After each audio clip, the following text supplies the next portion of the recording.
আপনারা জানেন যে আমরা আজকে উইথ কোঅপ এবং বাংলাদেশ ক্রিকেট বোর্ড একসাথে আমরা আমন্ত্রণ জানিয়েছিলাম বাংলাদেশের ঢাকা যাতে ক্লাব ক্রিকেটের যতগুলো ক্লাব আছে সবাইকে, এবং বেশ কিছু ক্লাব আজকে আসেনি।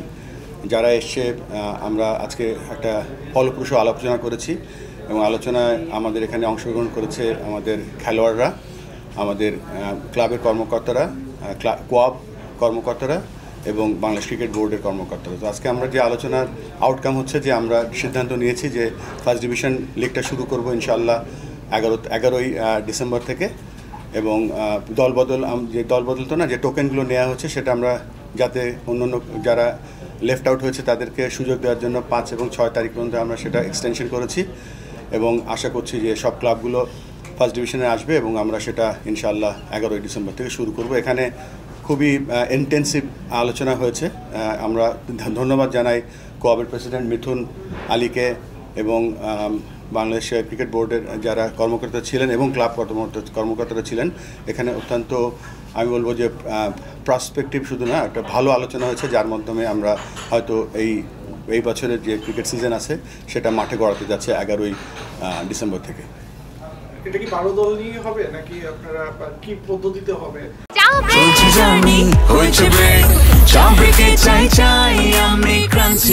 যে কোনো চা ব্রেকে বিস ক্লাব ড্রাই কেক, চায়ের সাথে আয়েশ।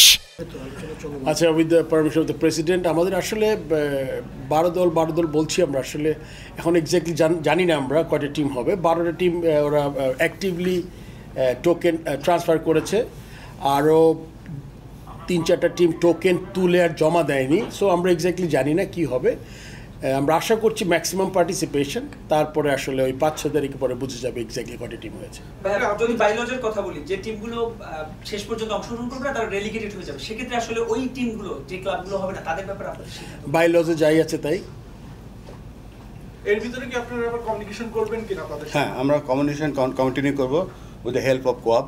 আপনারা জানেন কোঅপ কিন্তু নিজেরাই কিন্তু অনেক দূর এগিয়ে গিয়েছে, এবং প্লেয়ারদের স্বার্থে, কেননা প্লেয়ারদের সাথে বিভিন্ন ক্লাবের সাথে আমাদের সাথেও আলোচনা করেছে, এবং বিভিন্ন ক্লাবের সাথে ব্যক্তিগতভাবে তারা যোগাযোগ করেছে, এবং সেই ব্যাপারটা আমি তাদেরকে ধন্যবাদ জানাচ্ছি বাংলাদেশ ক্রিকেট বোর্ডের পক্ষ থেকে, এবং সেই প্র্যাকটিসটা সেটা চলতে থাকবে। এবং আপনারা জানেন আমাদের এখানে বাংলাদেশ টেস্ট দলের অধিনায়ক এবং বাংলাদেশের ওয়ানডে অধিনায়ক নাজমুল শান্ত এবং মেহেদি মিরাজ দুজনাই কিন্তু কোঅপের সাথে একসাথে হয়ে বিভিন্ন ক্লাবের কাছে গিয়ে রিকোয়েস্ট করছে যেন আমরা টাইমলি খেলাটা চালু করতে পারি। এখানে এর কারণটা হচ্ছে যে জানেন আমাদের একটাই মাত্র লিস্ট এই ইভেন্ট, সেটা ঢাকা প্রিমিয়ার লিগ এবং ঢাকায় যে লিগ খেলাগুলো হয়, এবং আপনারা জানেন যে আমাদের এই 50 ওভারের যে বাংলাদেশ জাতীয় দল গঠিত হয় এখান থেকেই, এবং এই জন্য আমাদের কোঅপ এবং ক্যাপ্টেনরা প্লাস সবাই মিলে আমরা খুব জোর প্রচারণা চালাচ্ছি এবং ম্যানেজ করার চেষ্টা করছি যাতে টাইমলি এই খেলাটা হয়।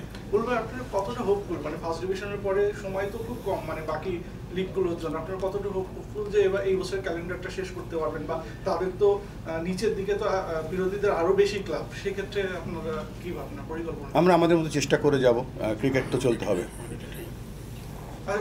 আর এই প্রসঙ্গে আরেকটা কথা, সেটা হচ্ছে আপনি দীর্ঘদিন মূলত তাদের ঘিরেই আসলে ইয়েটা হচ্ছে, আপনারা কি নিজেদের পার্সোনাল ইয়েটা কাজে লাগাইছেন কিনা যে তাদেরকে আনা যায় কিনা?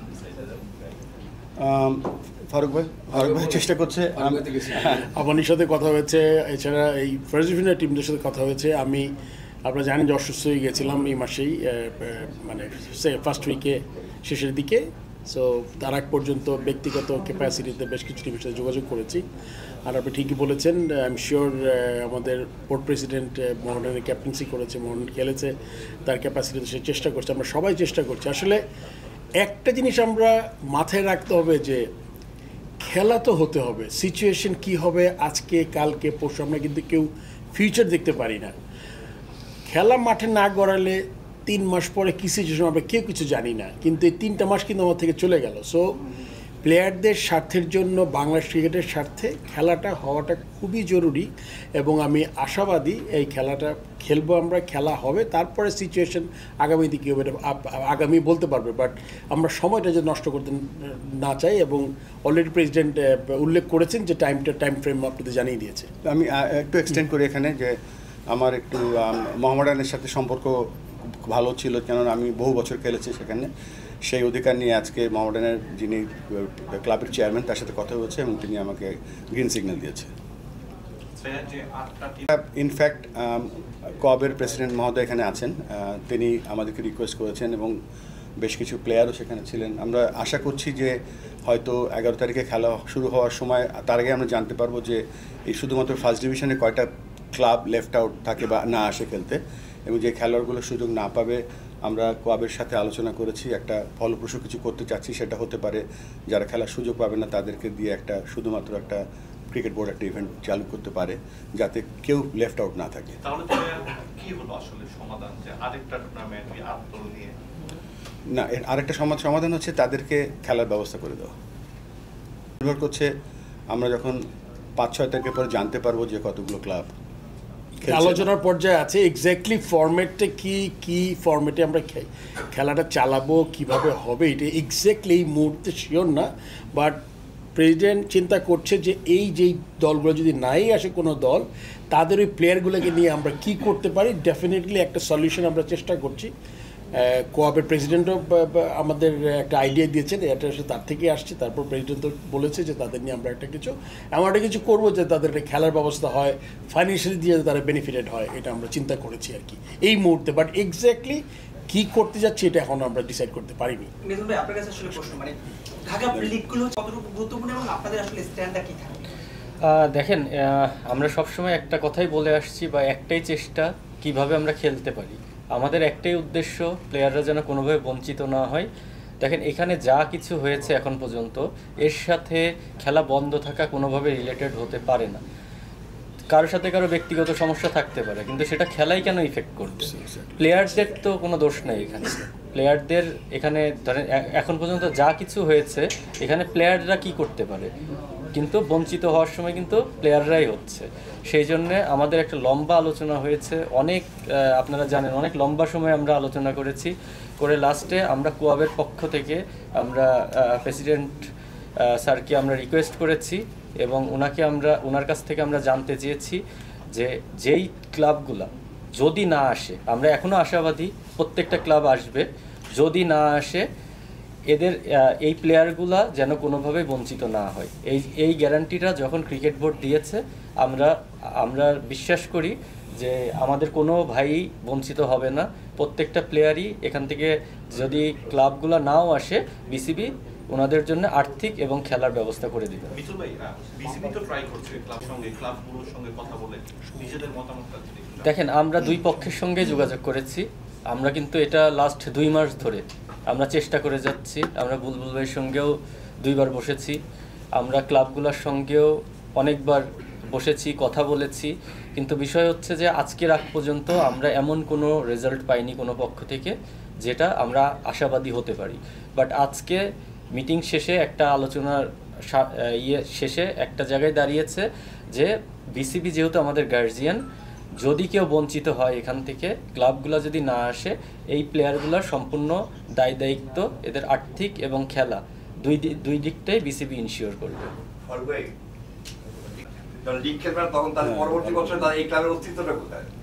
দেখুন, এখনো বায়োলজে যেহেতু নিয়মটা কি, আপনি যদি না লিগে পার্টিসিপেট করেন তাহলে আপনারা এটা রেলিগেটেড হয়ে যাবেন, এটা হলো বায়োলজ, সেটা হলো লিগের ব্যাপার।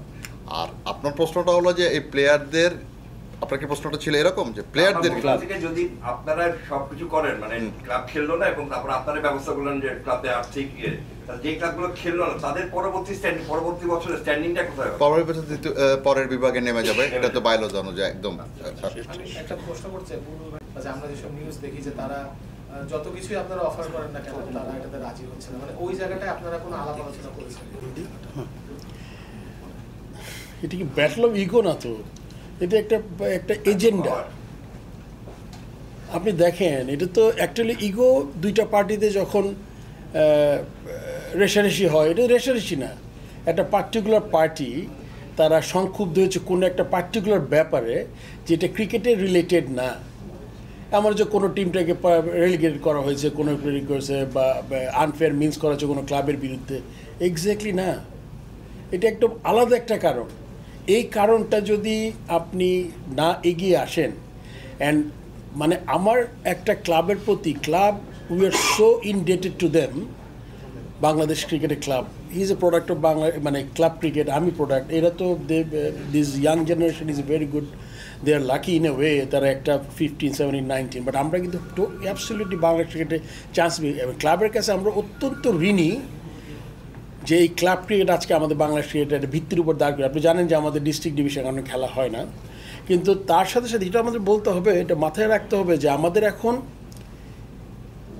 আগামীতে কী হবে আমি জানি না, কিন্তু আজকে 3-4 মাস 4 মাস যদি খেলার সময়টা চলে যায়, তারপর মনে করেন তারা ডিসাইড করলো যে আচ্ছা খেলা হবে, মানে খেলতে পারবো আমরা এখন, তখন কিন্তু এই সময়টা থাকবে না।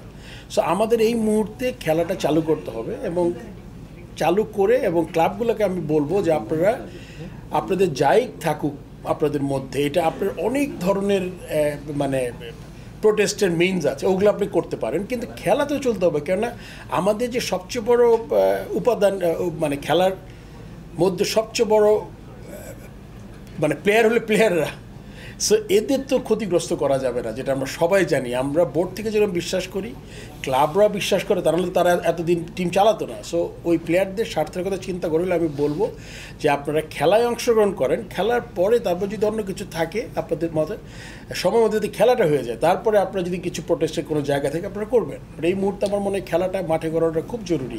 আমাদের অলরেডি শেষ হয়নি। ভাই একটা প্রশ্ন করি যে আপনার এখনকার এই অবস্থাতে আপনি আসলে বাংলাদেশের ক্লাব ক্রিকেটের ভবিষ্যৎটা কি দেখতেছেন? বাংলাদেশের ক্লাব ক্রিকেট ভবিষ্যৎ তো না, আমি দেখছি ক্রিকেট বাংলাদেশ ক্রিকেটের সবথেকে বড় স্টেক হোল্ডার। কেননা 50 ওভারের ক্রিকেট হচ্ছে, আপনারা জানেন বিশ্বকাপ খেলি আমরা, এবং 50 ওভারের ক্রিকেট হচ্ছে পৃথিবীতে সবথেকে লুক্রেটিভ ক্রিকেট, এবং এটা একমাত্র খেলা হয় ঢাকা ক্রিকেট ক্লাবগুলোতে, যারা প্রিমিয়ার লিগ খেলে বা ঢাকায় ক্রিকেট খেলে। সো এটা তো আমরা আরও কীভাবে আরও প্রস্ফুটিত করতে পারি সেই দিকে দেখব, এবং আমাদের ফোকাস হচ্ছে এই ঢাকা প্রিমিয়ার লিগটাকে আরও জৌলসপূর্ণ কীভাবে করা যায়। আমি একটা কথা বলে শেষ করতে চাই এখানে, বিগত দিনে 1 ওভারে 90 রানও দেওয়া হয়েছে। বাংলাদেশ ক্রিকেটে কিন্তু খেলা শুরু হওয়ার আগেই জানতো কে জিতবে কে হারবে। আমরা কিন্তু সেখান থেকে বের হয়ে আসতে চাই। বের হয়ে আসার জন্য আমরা ক্লাবদের কাছে আর্জি করছি, আপনারা আসেন, স্পোর্টিং ক্রিকেট খেলেন, স্পোর্টিং উইকেট দেবো, স্পোর্টিং আম্পায়ার দিব, আমরা ভালো ক্রিকেট উপহার দেবো এবং বাংলাদেশ ক্রিকেটকে সামনের দিকে এগিয়ে নিয়ে যাব। সবার আগে ক্রিকেট, এবং এই ক্রিকেটকে এগিয়ে নিয়ে যাওয়ার জন্য আপনাদের সাহায্য এবং সহযোগিতা চাই। আমরা পূর্বের যা ঘটেছিল সেদিকে আর ফিরে যেতে চাই না। এক ওভারের 90 ফিক্সিং এর অ্যালিগেশনস তাদের অকশন থেকে নাম সরিয়ে দেওয়া, তার মধ্যে most of the players from Rajshahi, যে রাজশাহীকে নিয়ে সবচেয়ে বেশি কথা হয়েছে, 6 আউট অফ দেম। তো তাদের স্ট্যান্ডটা কি, তারা কি বিপিএল এ তাদের কি নিজেদেরকে প্রমাণ করতে হবে, নাকি সিচুয়েশনটা কোন দিকে যাচ্ছে? এই প্ল্যাটফর্মে আমি কোনো রিপ্লাই করতে পারবো না আপনাকে, এটা আমাদের অ্যান্টি কারাপশন ডিপার্টমেন্ট আছে, তারা কাজ করছে। আমার একটা এই রিলেটেড প্রশ্ন, এটা কি আপসেট করে দেয় কিনা যে ক্লাব যখন বলবে আমরা খেলবো না, এখানে আপনারা কি এটা নিয়ে ওয়ারিড কি? আমরা আশা করি আসবে এবং খেলবে, যেহেতু আমরা সময়টা এক্সটেন্ড করেছি। আর সবার আগে ক্রিকেট, সব সময় বলেছি, এবং ক্রিকেটাররা, সো আমাদের লক্ষ্য থাকবে সেটাই।